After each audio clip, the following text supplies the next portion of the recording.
Zoti Zhlima, pas një heshtje të gjatë, më në fund ambasada amerikane reagoi për zgjedhjet, por në një mesazh mjaft të shkurtër ku ja drejtohej vetëm qytetarëve shqiptar, pra popullit shqiptar dhe jo klasës politike apo Partisë Socialiste që i fitoi këto zgjedhje dhe konkretisht Edi Ramës. Ambasada amerikane, por edhe Shtetet e Bashkuara të Amerikës nuk funksionojnë më në atë ritmin si ka qenë përpara me Departamentin Amerikan të Shtetit, në fushën ku ai operonte në shumë dhoshmëri apo në shumë qëndrime të ndryshme që ka pasur sipas administratës Biden, por edhe presidentët të mëparshme që vinë nga radhët e Partisë Demokratike Amerikane. Mesazhi i koduar ose mesazhi i parakoduar para zgjedhjeve parlamentare ndaj zotit Rama ka qenë i qartë nga ambasada amerikane, mos reagimi e ambasadës amerikane në politikën e brendshme. E kemi parë për herë të parë, do thoja, që kjo ambasadë ka ndaluar të funksionuarit në prezencë publike sapo erdhi presidenti i ri Donald Trump pranë Shtëpisë së Bardhë. Ky është një tregues i qartë që linja e zotit Trump është përtej burokracisë institucionale që shoqëron historikisht Amerikën.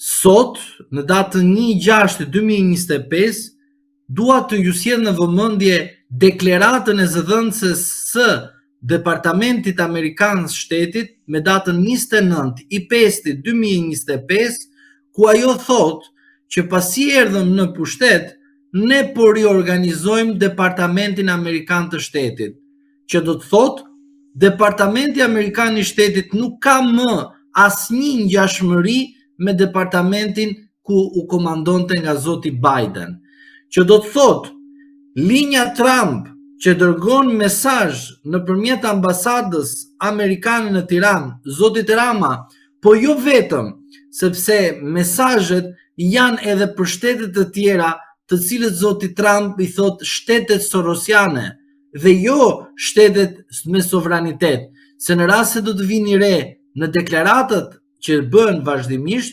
thuhet për sovranitetin e vendeve, të cilët sovranitetin e kanë shitur tek fondacione të ndryshme. Ne gjithmonë do të përfshim si një fondacion kundërshtar të politikës së Trumpit, fondacioni Soros.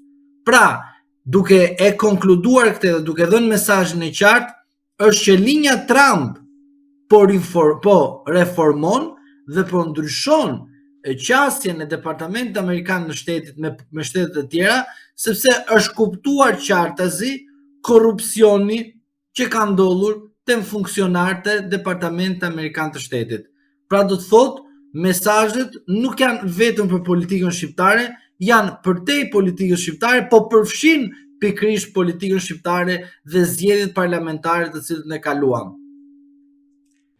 Si mendoni, pse SBA ka këtë qasje komplet ndryshe nga vendet e Bashkimit Evropian, ku mesazhet e këtyre të fundit janë adresuar personalisht kryeministrit Edi Rama për fitoren e zgjedhjeve, ndërkohë vetë Shtetet e Bashkuara të Amerikës përmes ambasadës mjaftohen me një mesazh kaq të shkurtër pa përmendur konkretisht emrin e Edi Ramës. Ambasada amerikane nuk e përmend Edi Ramën sepse dihet linja kush është, por shtetet e Bashkimit Evropian janë pak më ndryshe, sepse ata kanë një lidhje me Bashkimin Evropian shumë ndryshe. Pra, Bashkimi Evropian nuk ka sovranitet. Pra, është një federal, janë si shoqata dhe bën një federat dhe quhen federat, po secila shoqat ka autonominë e vet. Edhe kështu të ndodh. Çdo shtet ka autonominë e vet. Pra, nuk përfaqëson përshëndetja e zotit Rama me komisionerin e zgjerimit të gjithë Bashkimin Evropian dhe shtetet e Bashkimit Evropian.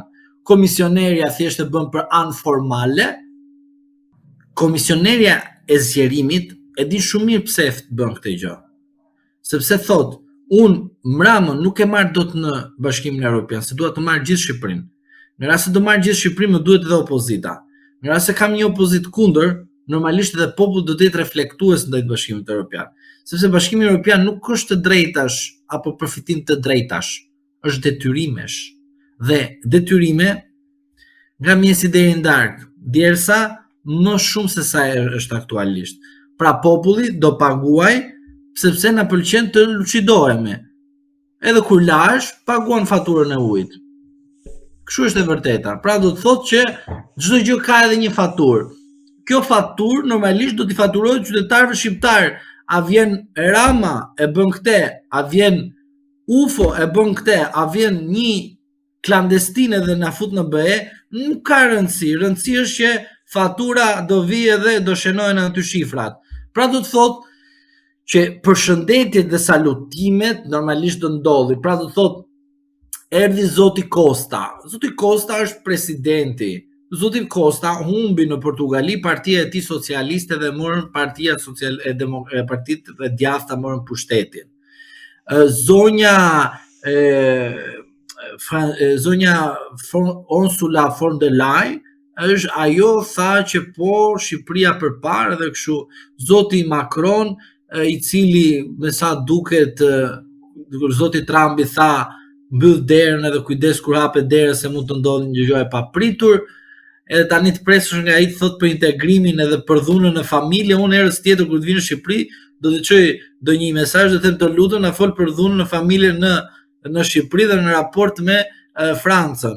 Imagjinoni kush janë ata të cilët na qeverisin Bashkimin Evropian. Po ju mendoni se do të kishim Bashkimin Evropian siç ka qenë atëherë me emra historike, njerëz që kishin integritet politik edhe bënin politika në Bashkimin Evropian. Këta që janë fut tani pas Covidit, pas izetës, këta janë keq fare këta kanë ikë fare, këta i ka bërë vaksina kështu duke fol me veten. Edhe dua të them edhe diçka tjetër, gjithmonë në prezumimin e pafajësisë, sepse unë nuk mund të cenoj atë që është e vërteta, pra për mua pavarësisht kush ka bërë një vrasje apo një krim, prezumimi i pafajësisë është derisa të provohet me vendim të formës prerë, themi gjithmonë. Tani që solla këte vaksinat, ka një rast që mediat tona nuk e trajton, për mediat e botës e trajton, po flasin për Bashkimin Evropian. Zonja krye komisionerja, e cila thot përgëzoi Shqipërinë për arritjet, për reformën, për transparencën, për llogaridhënien dhe gjitha këto, është dënuar nga gjykata e drejtësisë europiane për mos transparencë dhe për mos llogaridhënie të një institucioni të lajmeve ose të gazetave, të medias në tërësi, New York Times, ku i ka kërkuar edhe i thot zonja Ursula von der Leyen, të lutem, më thuaj, a ke folur me drejtorin ekzekutiv të Pfizerit, vaksinat? Ajo nuk kthen përgjigje. Dhe ky institucion ankohet dhe gjykata e drejtësisë europiane i thot Ursulas, gjithmonë në prezumimin e pafajësisë, Ursula, ti dyshohesh për mos transparencë, mos llogaridhënie dhe dyshime korruptive. Pse nuk e jep të dhënat personit çka ke folë, çka ke thënë? Ursula. Dhe pastaj vjen Ursula këtu që ne korrupsionin e kemi të eliminuar, e kemi vrarë. Edhe vjen thot, përgëzoj popullin shqiptar që s'ka pasur gjykatë europiane, gjykatë kushtetuese, gjykatë të lartë. Për 3 vjet ne i kishim bllokuar të gjitha, gjykata apelit me 150.000, 60.000 dosje, tjetër do të jetë në parcele dhe do dalë vendimarrja. Në shkallë të parë prite derisa të tërbëhet e gjithë Shqipëria, edhe ju më thoni mua që të gjithë këta të huajt përgëzuan zotin Rama. Unë do kisha shumë çudi në rast se këta vinin në Shqipëri edhe flitshin për dhunën në familje, për korrupsionin, për krimin e organizuar. Kjo do të ishte çudia më e madhe, por çfarë për përgëzime, edhe unë të çoj edhe armikut ose kundërshtarit them, gëzuar edhe 100. A e besoni ju ndonjëherë këtë? Prandaj të lutem, këto janë formalitete të cilat për mendimin tim janë kot sa për sy e faqe dhe samiti në Shqipëri që u bë ishte për Ukrainën, nuk ishte për Shqipërinë. Po thjesht ne na pëlqen që çfarë gjë që shkëlqen është edhe Flori dhe marrim paketë këtë, edhe kur vjen fatura pastaj paguajmë vetëm ne, se Edi Rama thot përgjegjësia është individuale. Pse ju nuk reaguat? Heshtët. Heshtja është përgjegjësi.